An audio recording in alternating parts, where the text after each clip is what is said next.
What is going on, you guys? I'm coming to you today with another build using Ryan Kingston's Fleet Builder, and today I kind of wanted to do a Rebel build using 3 big Rebel ships. And the inspiration for that is, I was thinking about, running triple ISD and how hard it is. I actually made a shirt for it on my TeePublic site, and I was like, boy, that'd be really fun. And then just putting it together, there's so many weaknesses when trying to run something like that. So one of the things that I decided is, well, you know what, the Rebel big ships are cheaper, so let's try and do that. Plus I can run 3 different ships. So that's pretty much what led me to it. I mean, just you look at the price points on some of these, and we have 3 different Rebel large ships, so let's do it. And we're gonna go with like cheaper versions of them. So let's start off with an MC-75. Let's also go ahead and add a Liberty. We'll go with the Star Cruiser, and then for our third one, we're going to go with the MC-80, and we could go Assault or Command. I think I'm going to go Command Cruiser because Command Cruiser is a little cheaper. So we've got our 3 cheapest Rebel ships, and I don't think these guys are going to have the same weaknesses that the ISDs have. However, they are going to have some weaknesses as far as having less hull, and so that's one of the things we're going to try to deal with this build. So what I came up with is, let's start with the Liberty first.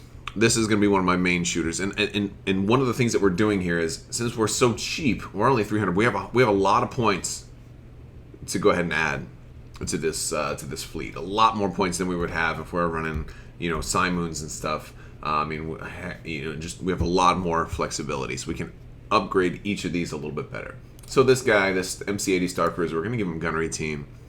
We're also going to give him Leading Shots. We're going to have a lot of rerolls here.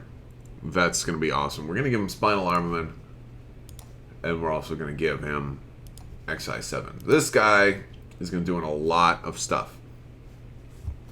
Huge, forward arc.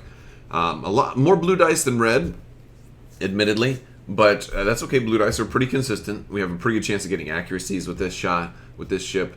And then, of course, anytime we need to re-roll dice, we've got Leading Shots there. So that much is very, very good for starters. Now, the MC-80 is not going to have the dice mitigation built in quite as well, but I think we'll be okay. It's a little bit of a gamble on this one. We are going to put Strategic Advisor on this one. This is going to be our flagship, too. And I think we're going to go with Radis. And I think that gives us a lot of flexibility if we want to be able to drop maybe this, depending on the fleet we face, this gives us flexibility on which ship we deploy. And so I'll talk more about that once I outfit all the other ones. But for this guy, we want him to be able to keep up with the speed with the other guys, so we'll give him engine techs. And that's one of the problems I've run into also, is that with running 3 ships, it's very easy to, run out of room and have one pretty far off to the side, and they end up not being in the fight. And that's one of the things that Radis is going to help us with as well. And now for, I'm honestly, I always like to say I'm tempted to run ECM, but I think I'm just going to lean towards reinforced blast doors on this one. It's just so, I think when you have 8 hull, it's real easy to have a good opportunity to use this, and that in a lot of cases it can be more beneficial than not using. You just have to remember to use it, though. That's definitely the key. We're going to run heavy ion emplacements here too. We got blue dice all over the place, and very likely to get that shot. We have a pretty good chance, between if we can double arc, we got side arcs, front arcs, rear arcs. I don't think we really need the dice mitigation as much, because we have a pretty good chance of getting blue crits. And if we don't get it on the first shot, then maybe we'll get it on the second shot. And here we go. We're gonna go ahead and also put Defiance on this guy. Actually, you know what I'm thinking? I'm thinking of swapping heavy ions and the MC-80 Leading Shots here. Maybe we can do that, because let's put heavy ions there and swap this one for Leading Shots. I wanted 1 heavy ions in the build, and I think the idea, it's the same amount of points.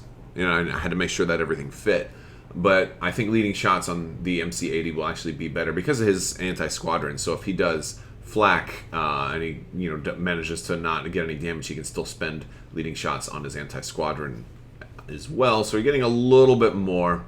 And I mean, granted, on the MC80 you have one extra red die on the front, but I think that'll still work. You have more blue dice on the front arc too, and 2 front shots. So I think either way works.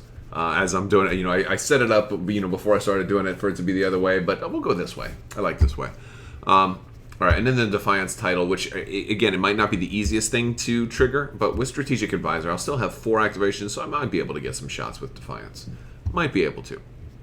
Okay, now let's go up to this MC75. Now, this one is not going to be as super built up, but still pretty built up. We're going to do another Reinforced Blast Doors, 9 hull. It makes it very easy to justify using that. I'm going to run Ordnance Experts, where that gives us our dice mitigation here.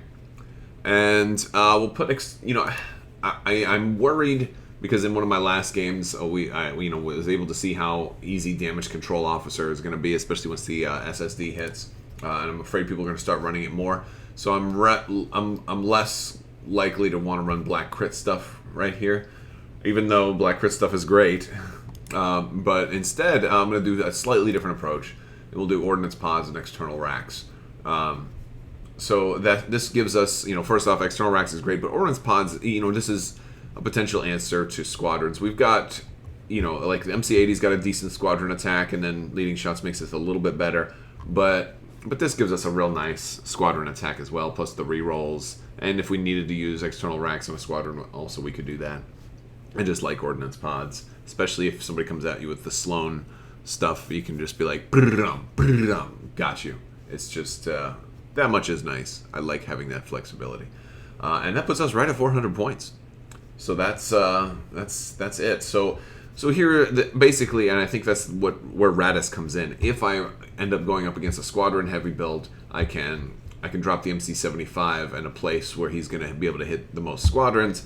Or if I go up against a ship-heavy build, I can drop the MC80 on the side where he's, in a good position to, hopefully get double arcs on enemy ships.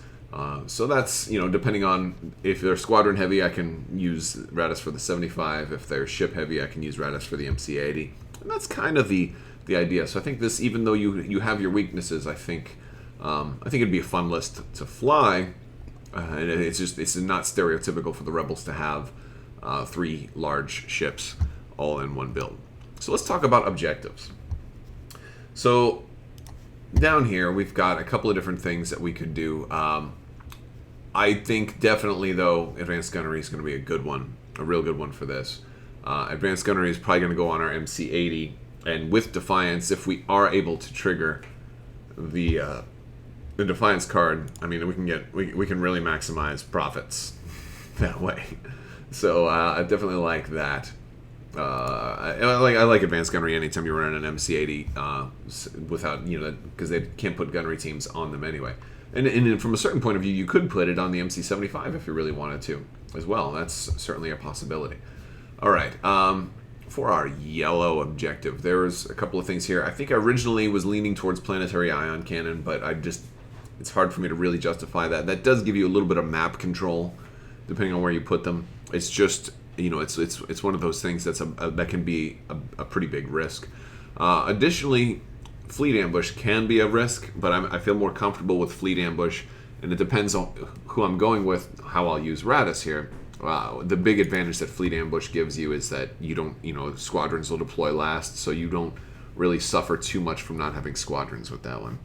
But the risk is that your opponent can deploy their black die ships right, very, very close to your ships. And so if that ends up being the case, then I just drop my MC75 right on top of them, and then we slug it out black dice to black dice. That's kind of the idea.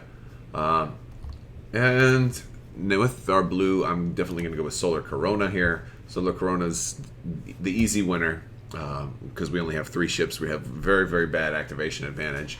And this makes it a tough choice for the opponent. I think a lot of opponents will probably end up choosing Fleet Ambush, and I think you can really, really get some great stuff out of that, especially if you do Radis and drop your ship right away. So you just get a more a better deployment out of it. You can potentially start killing their ships on turn 1, and it's very, very reasonable that you could do that. So that would be fun. I like the idea of that. Also, those ships that he deploys in the ambush zone may end up being so close he has to activate them right away, just to, before they die. So that gives you even more chance to trigger Defiance as well. And if he ends up, or he or she ends up deploying their ships to fly away from you at the beginning of turn 1, well, that means he'd probably just split up the fleet. So again, even easier for you to deal with them, because you want to divide and conquer if possible. So that is the list, guys. Let me know what you think down in the comments below. I want to thank you guys so much for watching, and as always, if you like this video, go ahead and subscribe. Click that bell at the bottom so you can join the notification squad, and stay tuned for more videos on Armada. Hopefully we'll get a Superstar Destroyer preview here pretty soon. And I want to big thanks to all my patrons on Patreon. You guys are awesome, and stay tuned. We'll be having more giveaways soon, more giveaways for you guys as well. And I want to thank you guys so much for watching, and have a great day.